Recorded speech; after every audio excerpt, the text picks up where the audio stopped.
guys, welcome back to the vlog. I thought today I would just do a quick update with kind of where we're at with expat status and the things we're going through as we get ready to head over to Germany. I realized this will be my first update with all of our expat things we've been running into and just kind of where we're at visa wise, because things have been really up in the air, so I haven't been able to do an update like I wanted to sooner than this. So for those of you who don't know, my husband, myself, our cat, and our daughter are all moving to Germany for his work for a 2-year project. So we're getting ready to head from the Pacific Northwest all the way over to Germany in, well, real soon. So as far as an update goes, first off, everything going on with Yoshi, bringing a pet over to Germany is proving more complicated than I thought it would be. Today we went and got her, she has to be up to date on her rabies shot, she has to be microchipped, and then we also got her up to date on her regular shots because she was due, and we like to make sure she's up to date on that. And then we also found out she has 2 cavities. Apparently cats get cavities. This is a thing I did not know. And so we have to, when we get back from our house hunting trip, I'm gonna have to take her to the vet and they're gonna have to fix that. But that's for a later date, nothing to do with Germany. So today we went and had her microchipped, and it was very, poor little thing, it was a big needle right in between her shoulder blades. I felt really bad for her. But one of the things you kind of want to look out for if you are going expat, obviously pay attention to what your country requires, but you need an international microchip. It's at least 15 digits long, and I don't know why they require to be microchipped, probably just then they can keep track of what animals are coming in and out of the country, I would guess, because we never had her microchipped because she lives inside and she's not a dog, which may seem harsh, but she's a cat, and she's indoor only. So we had her microchipped, then we got her rabies shot, she's up to date on that, and then we got her regular vaccination. So we did all that this morning. Now we have to wait 21 days to go get her international health certificate from a different vet because our vet doesn't do it. And then we have to go get that authenticated, sent out and authenticated, and then we can take her over with us. And I hope this is exactly what we need to be doing. I hope we don't get there and with her and they tell us, nope, you didn't do this right and you need this and that, because I don't even know what you do at that point. You're in the country with your pet. I mean, I'm sure we wouldn't be the first people that happened to, but that sounds awful and I don't want to have to deal with that. So I hope that my next update about her will say, yay, we're in Germany, here's her in her new home. So fingers crossed on that one. So that's where we're at as far as Yoshi's concerned.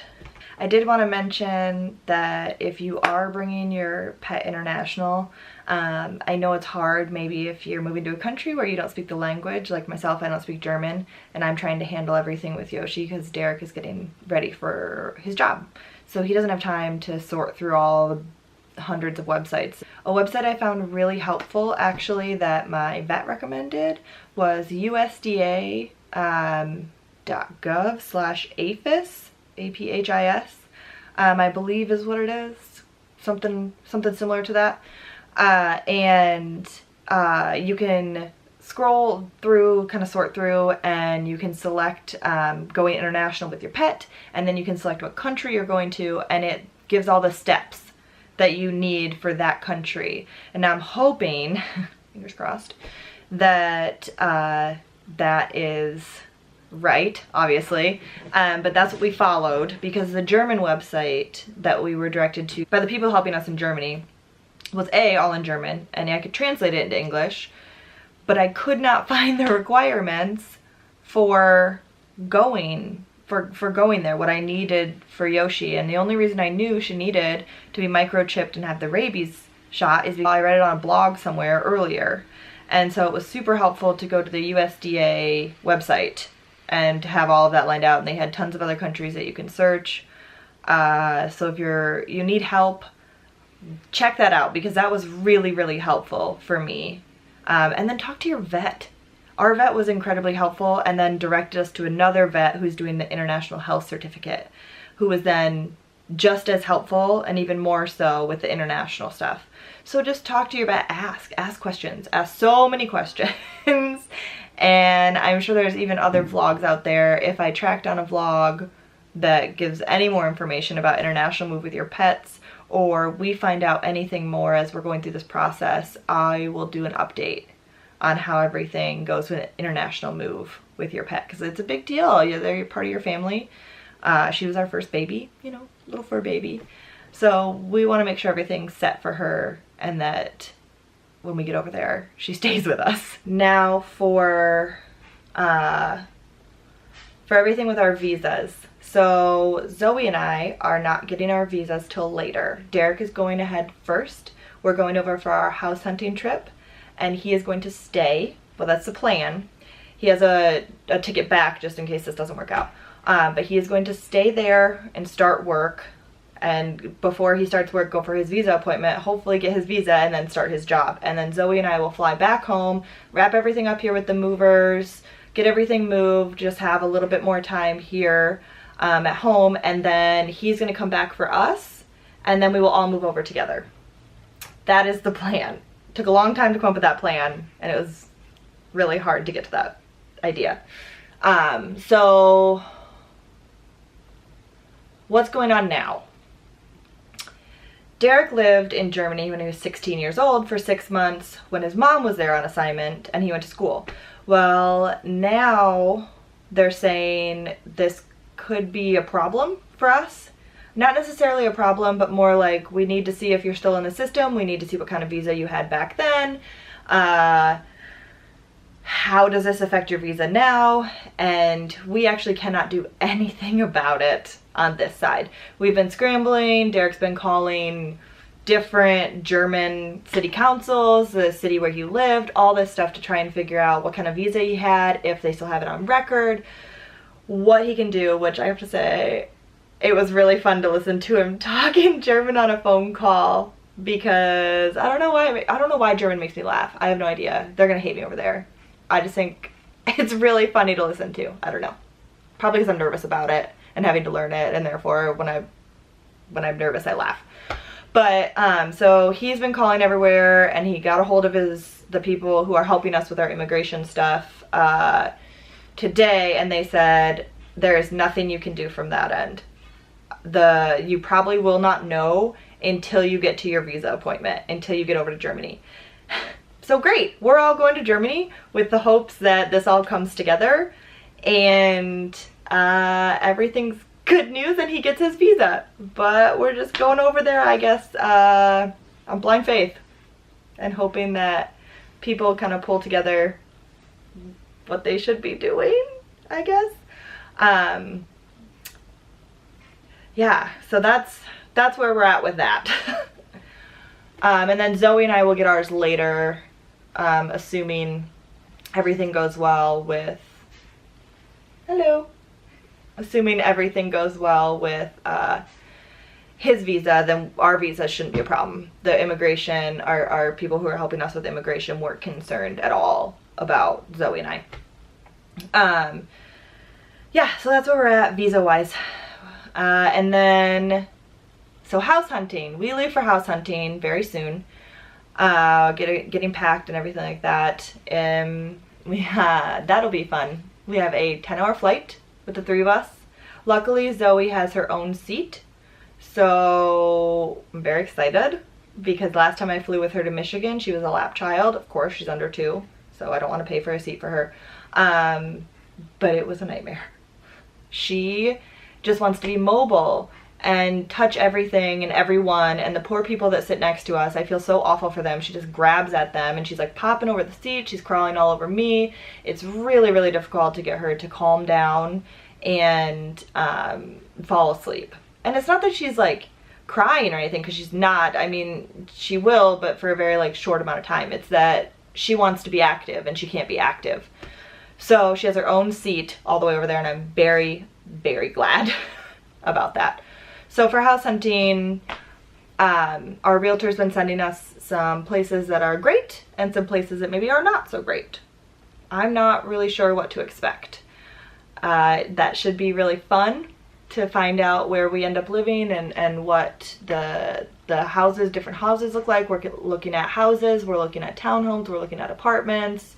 You know, our requirements are basically just like at least 2 bedrooms. We'd prefer 3, 1 bath. I mean, we don't live in a big place now, so I think the only difference we want for something over there is that we want a garage.